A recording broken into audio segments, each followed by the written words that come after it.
어제는 구약 시대의 광야 교회의 일꾼들을 살펴봤습니다. 오늘은 신약에 넘어와서 신약의 첫 번째 교회, 초대 교회 일꾼들을 살펴보고자 합니다.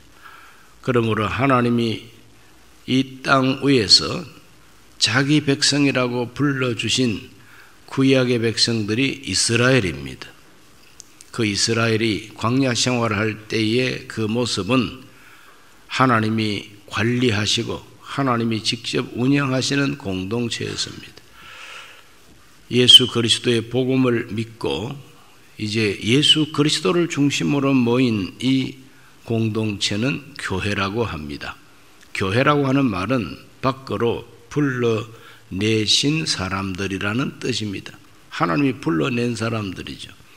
이 세상에서 그냥 사는 사람들이 아니고 하나님이 불러내셔서 따로 모이게 한 사람들이 바로 에클레시아, 교회입니다. 이 첫 번째 교회, 초대 교회가 바로 예루살렘 교회였던 것입니다. 그 예루살렘 교회에서는 주로 사도들이 주 역할을 감당했습니다. 은혜를 받고 예수님을 믿게 된 사람들이 생활의 변화가 옵니다. 마음의 변화가 옵니다. 어떤 변화가 오느냐?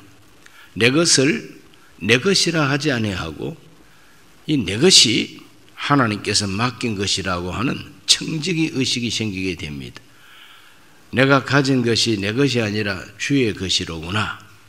그러므로 이것을 팔아가지고 사도들의 발 앞에 갖다 두는 그런 일들이 일어나게 됩니다. 이와 같이 하나님의 은혜를 받고 믿음이 들어오면은 사람이 달라지고 변화가 반드시 옵니다. 그러므로 초대교회의 위대한 변화는 내 것을 내 것이라 하지 않고 사도들의 발 앞에다가 갖다 둡니다. 이 발 앞에 갖다 두었다, 밟아버리든지 차버리든지 마음대로 하십시오가 아니라 하나님께 드린다는 의미죠. 사도들이 하나님의 사자들이다, 하나님의 종들이라고 하는 믿음이 있기 때문에 그들에게 온전히 맡깁니다. 내가 맡겨둔 거 어째서요 하고 그 후에 따지는 법이 없습니다. 일단 발 앞에 갖다 두었으면 알아서 사도들이 잘 처리하시겠지. 그런데 사도들은 그 맡겨놓은 헌금을 어디다가 썼느냐 하면은 그 당시에는 전쟁이 많았기 때문에 과부들이 많습니다. 남자들이 전쟁터에 가서 죽고 이러다 보니까. 그래서 이 과부 구제하는 일을 제일 먼저 시작하게 됩니다. 사랑을 나누는, 이웃과 사랑을 나누는 이 구제를 제일 먼저 시작했어요. 자발적으로 갖다 두게 된 겁니다. 사도행전 4장 33절로 35절 읽어봅니다. 사도들이 큰 권능으로 주 예수의 부활을 증언하니 무리가 큰 은혜를 받아 그 중에 가난한 사람이 없으니 이는 밭과 집 있는 자는 팔아 그 판 것의 값을 가져다가 사도들의 발 앞에 두매 그들이 각 사람의 필요를 따라 나누어 줌이라 그랬습니다. 사도행전에 나오는 바로 이 말씀을 가지고 공산주의자들은 그거 봐라, 기독교도 공산주의로 출발했다는 겁니다. 그래서 나누어 줌으로 그 중에 가난한 사람이 없었다, 이렇게 기록되어 있지 않느냐. 그래서 무상몰수, 무상분배해서 다 빼앗아 가지고 다 나눠준다 했는데 알고 봤더니 공산당 차지요. 공산당이라고 하는 그 당이 백성들, 국민들의 재산을 빼앗아 가지고 나눠준다고 하지만 이것이 등기 이전해 주는 것이 아니라 경작하라고, 그래서 옛날의 지주보다 더 많이 거둬가 버립니다. 이것이 바로 공산주의라. 기독교가 출발할 때에 이와 같은 일이 일어난 것은 은혜를 받고 사랑으로 자발적으로 발 앞에 갖다 둠으로 이것을 나눈 것이지, 야 너 이리 갖고 와, 안 갖고 와라, 세린다, 그렇게 협박하고 권력으로 힘으로 빼앗아가지고 나눠준 게 아니지 않습니까? 오늘날도 사랑으로 나누면 좋지요. 자, 이와 같이 날마다 구제를 합니다. 날마다 구제하다 보니까 문제가 생겼어요. 어떤 문제가 생겼느냐? 6장 1절에 그때 제자가 더 많아졌는데 헬라파 유대인들이 자기의 과부들이 매일의 구제에 빠짐으로 히브리파 사람을 원망하니 그랬어요. 헬라파, 히브리파 이것은 사도들이 만든 파가 아닙니다. 유대 사회에 이미 그런 파가 있습니다. 헬라파, 헬라 말을 많이 사용하는 사람들이 헬라파입니다. 헬라 문화에 젖었던 사람입니다. 히브리파는 끝까지 우리는 우리 민족의 고유한 전통을 지켜야 된다. 이렇게 해서 헬라파 사람들은 헬라 말을 하지만 우리는 히브리 말을 해야 된다. 그래서 히브리 정통주의자들이 히브리파입니다. 그래서 아무래도 히브리파가 더 세력이 크죠. 그런데 이 파에 속한 무리들 가운데 과부들이 많았습니다. 사도들은 히브리파인지 헬라파인지 알 수가 없습니다. 그냥 과부들을 이제 구제한다고 하지만 갈릴리 바다에서 고기 잡던 어부들이 계산해도 밟지 못하고 또 사람들을 많이 상대한 사람들도 아니고 고기 상대를 많이 했기 때문에 고기야 나하고 놀자. 고기야 내 그물에 들어와라. 그래서 고기 배 따고 고기 소금 뿌려서 말리고 이런 건 잘하지만 많은 사람 대해보진 않았죠. 그런데 이제 은혜를 받고 성령을 받고 성도들이 가져오는 헌금을 정리해서 과부들을 구제하고 열심히 하긴 하지만 아무래도 사회성이 떨어지죠. 그러다 보니까 원망이 일어나게 됩니다. 왜 우리 파 과부들한테는 이렇게 많이 안 주느냐 이거죠. 사람들은 참 이렇게 계산하는데 굉장히 밝습니다. 사도들이 가만히 생각하고 기도해 보니까 이건 아니다.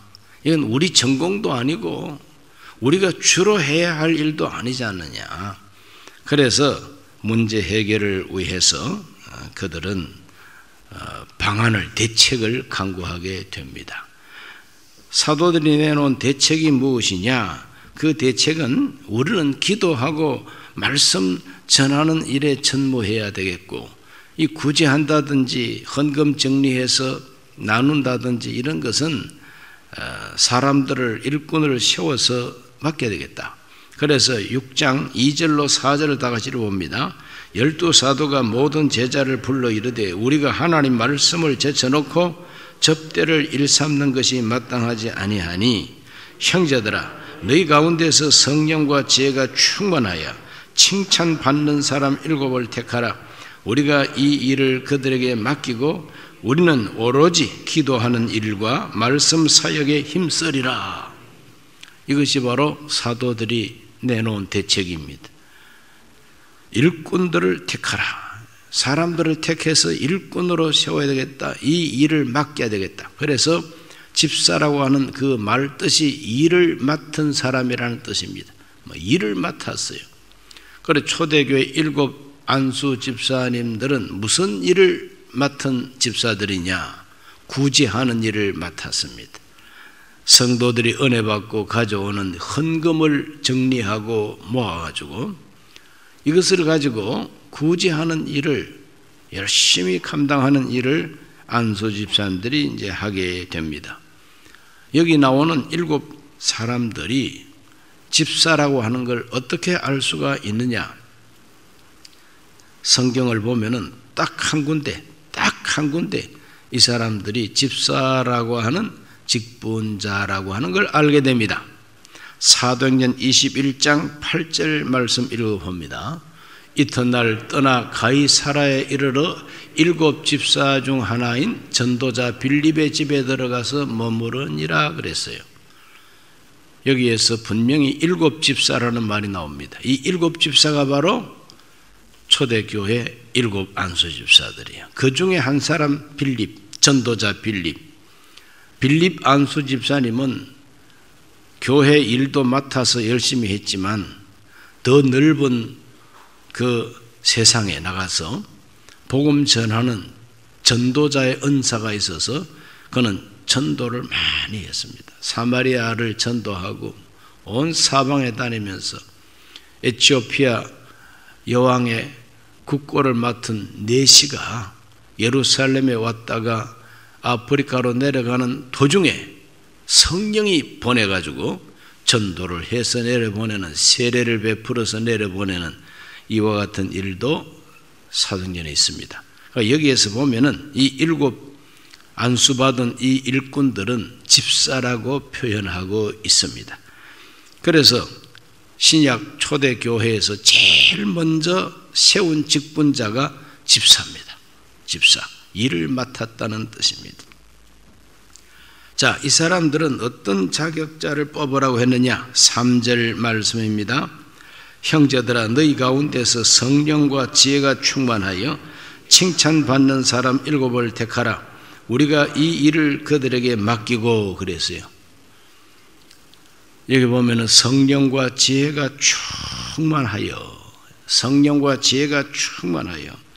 그래서 성령과 지혜가 충만해야 교회 일을 잘 감당할 수 있는, 숫자가 하루에 3,000명, 5,000명도 예수 믿고 그랬지 않습니까?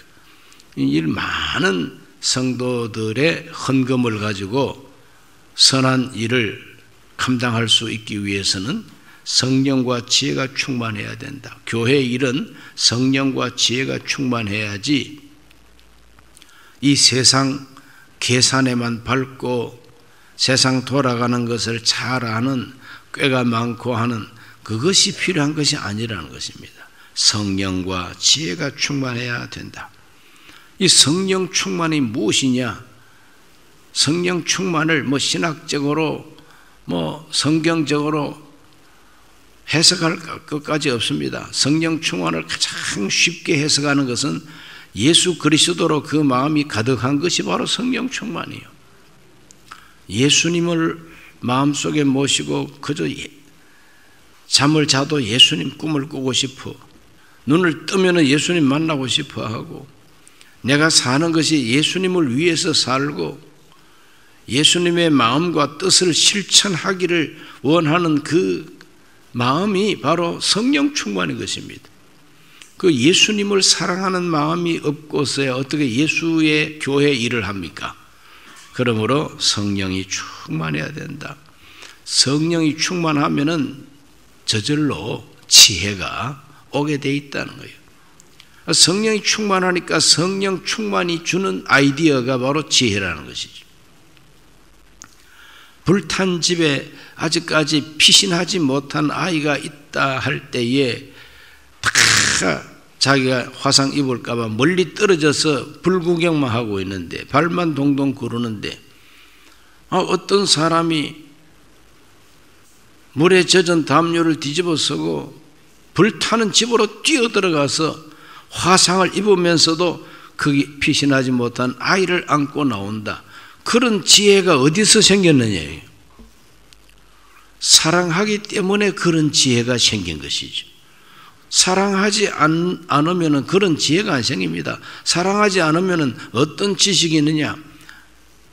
집에 불이 나서 불이 타면 가스가 있다. 들어가서 가스 마시면 죽어. 불길이 세면 들어가면 피부에 화상을 입고 죽는 수가 있어. 이게 지식입니다. 그러면 들어가지 않는 것이 지혜입니다. 그러나 마음에 사랑이 불타면은 죽어도 좋다 하고 들어가서 구출해 나오고 자기가 화상을 입으면서도 아기를 안고 나오고, 이런 지혜는 어디서 나오느냐? 사랑에서 나오죠. 성령이 충만하면은 성령이 주는 지혜가 있다는 거죠.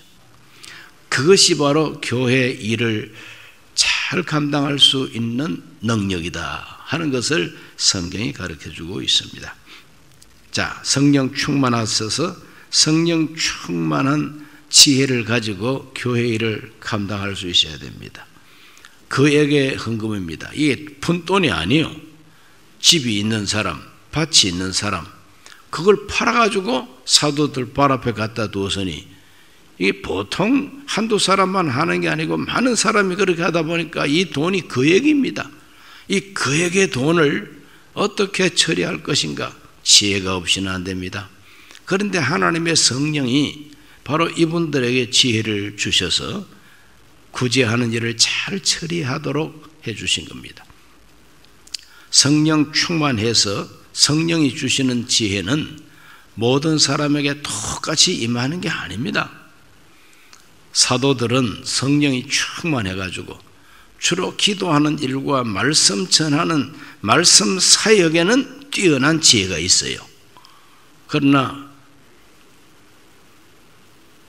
사도 베드로와 요한과 야고보 이와 같은 분들에게 7 안수 집사들이 헌금을 정리하고 처리할 수 있는 그런 지혜를 성령이 사도들한테는 안 줍니다. 너희들은 기도하고 말씀 전하라. 그래서 그쪽으로 지혜를 많이 주시는 거죠. 그러나 이 사람들한테는 또 교회 일을 지혜롭게 감당할 수 있는 그런 지혜를 주시는 거죠. 그렇기 때문에 하나님의 똑같은 성령이 역사하더라도 결과가 똑같지 않습니다. 성령이 충만한 베드로가 설교를 해서 하루에 3,000명도 막 회개하고 뭐 그럽니다.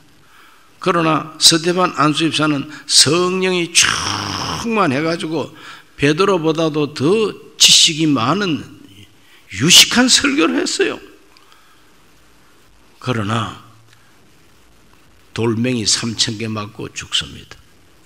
아니 똑같은 성령 충만으로 전도하는데 왜 베드로가 설교할 때는 3,000명이 회개하고 세례받고 오는데 스데반 안수집사가 설교하니까 돌멩이를 가지고 던져서 죽입니까? 그것은 설교를 잘하고 못하고가 아닙니다. 하나님의 성령이 똑같이 전도 설교를 하더라도 이 사람의 설교를 통해서는 사람들을 모으고 이 사람의 설교를 통해서는 맞아 죽으면서까지 예수를 증거하게 할 하나님의 목적이 있다 이 말이죠. 그러나 하나님이 쓰시는 방향이 다 틀려요. 오늘 우리 모두가 성령 충만하고 성령이 주시는 지혜를 따라서 내가 돌에 맞아 죽든지 아니면 내 말 듣고 3,000명이 모이든지 그것은 하나님이 알아서 하시는 일이고 오늘 우리가 할 일은 성령 충만하고 지혜를 얻어야 된다는 것입니다. 두 번째로는 칭찬받는 사람. 성령 충만하고 칭찬받는 사람. 누구로부터?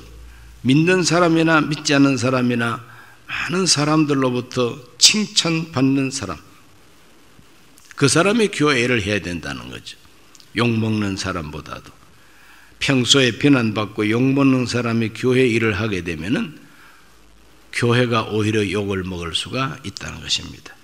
그래서 양심과 행실이 언제나 사람들 앞에 인정을 받을 수 있는 사람, 그래야 하나님께 영광이 됩니다. 그래서 초신자라든지 이제 막 예수 믿는 이런 사람, 믿음이 아직까지 연약한 이런 사람들은 추천할 수 없죠.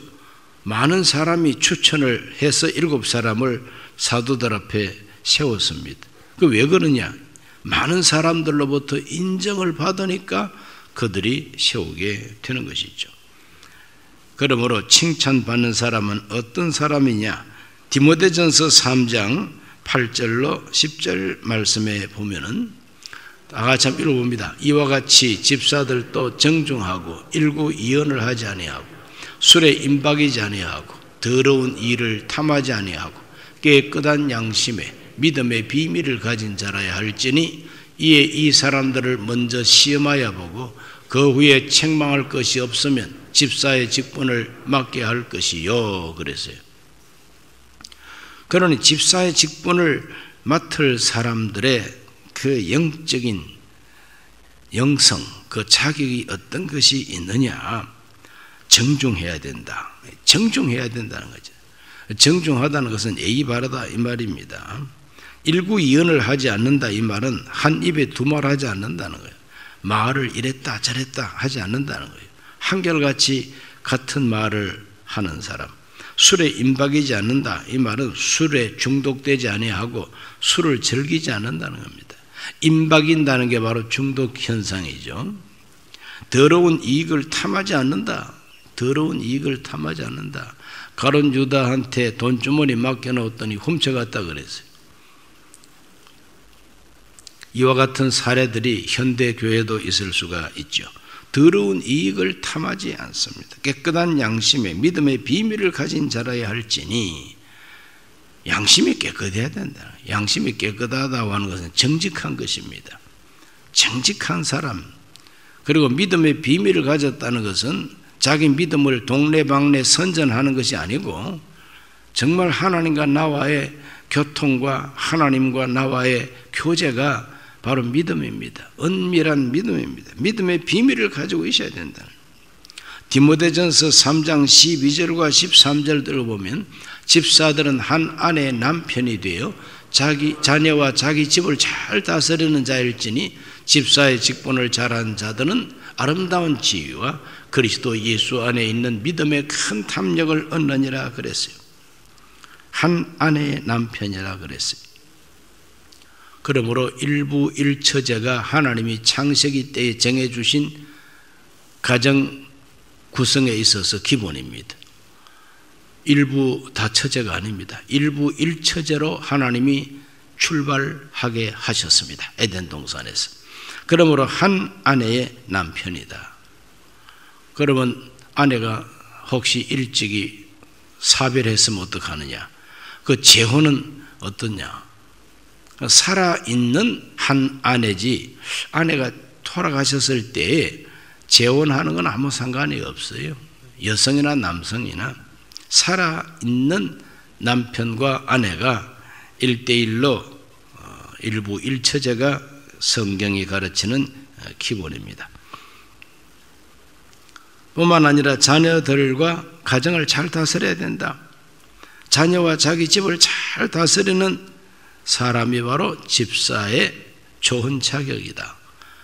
우리 한국은 옛날부터 수신제가 치국평천하라는 말이 있습니다.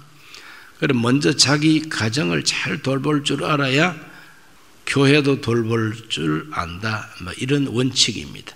그러므로 자녀들을 잘 돌아보고 가정을 잘 돌아보고 행복한 가정, 편안한 가정, 원만한 가정 이것이 바로 교회 일을 할 수 있는 집사의 자격인 것을 성경이 이렇게 기록을 해놓고 있습니다. 오늘 이 새벽에 기도할 때 오늘 우리 모두는 이 앞에 집사라고 하는 말이 붙었든지 안 붙었든지 간에 하나님이 쓰시는 교회 일꾼의 자격은 이런 것이다 하는 것을 생각하고 나는 정중한 사람이냐? 나는 거짓말하는 사람은 혹 아닐까? 나는 혹 술이라든지 교회가 금하는 어떤 그런 절제하지 못하는 사람은 아닌지, 내가 늘 이익을 생각하는 사람, 내 이익만 추구하는 사람은 아닌지, 내 양심이 깨끗하고 참 나는 정직한 사람인지 이런 것들을 생각해 봐야 됩니다. 일꾼으로 세구에 합당한 분들이 우리 모두가 다 되시기를 바랍니다. 그러므로 예수 믿지 않을 때부터 이렇게 살아온 사람이라면은 그 예수 안 믿어도 될 만큼 그렇게 훌륭한 사람 아닙니까? 오늘 우리 모두가 다 이와 같은 자격에서 많이 부족한 점이 있습니다. 그렇기 때문에 회개하고 변화가 돼야 된다는 거죠. 에베소서 4장 28절 말씀에는 도둑질을 하는 자는 다시 도둑질하지 말고 돌이켜 가난한 자에게 구제할 수 있도록 자기 손으로 수고하여 선한 일을 하라 그랬어요. 도둑질 하던 사람도 예수님을 영접하고 믿고 달라져야 된다는 거죠. 변화가 돼야 된다는 겁니다. 그러므로 도둑질 하던 사람도 다시는 도둑질 하지 말고 돌이켜야 된다는 거예요. 돌이켜야 하나님 앞에서 돌이킬 줄 아는 우리가 돼야 됩니다. 거짓말 많이 하고 살던 사람 다시는 거짓말하지 않는 사람으로 돌이켜야 되는 거죠. 또 가정생활이 원만하지 못했던 사람 회개하고 가정생활을 단돌이 잘 해가지고 돌이켜서 화목하게 만들어야 된다. 그래서 기독교는 이 돌이키는 것이 바로 중요한 것입니다. 돌이켜서 변화가 되어야 된다는 거예요. 안디옥에서는 1년 배우고 난 다음에 그리스도인이라는 그런 별명을 받았습니다. 1년 배워도 그리스도인이라고 인정을 받았다는 거죠. 교회 다닌 지가 지금 수십 년인데 아직까지 변화가 못 되고 아직까지 담배를 못 끊고 아직까지 술을 못 끊어가지고 빌빌거리면은 참 곤란하다는 거죠.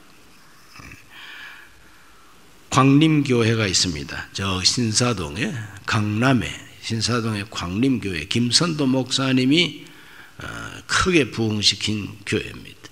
이 교회는 이제 해마다 향토 예비군 정신교육 훈련장으로 교회를 빌려주었습니다. 무상으로. 청소한 사람들이 깨끗하게 교회를 청소해 두고 난 후에 예비군 교육 좀 받고 나가면은 막 온 천지에 담배 꽁초고 그냥 담배 냄새에다가 막 화장실 지저분하게 쓰고, 그래도 향토 예비군 정신교육 훈련장으로 빌려줍니다. 교회가 사회와 이렇게 친해야 된다.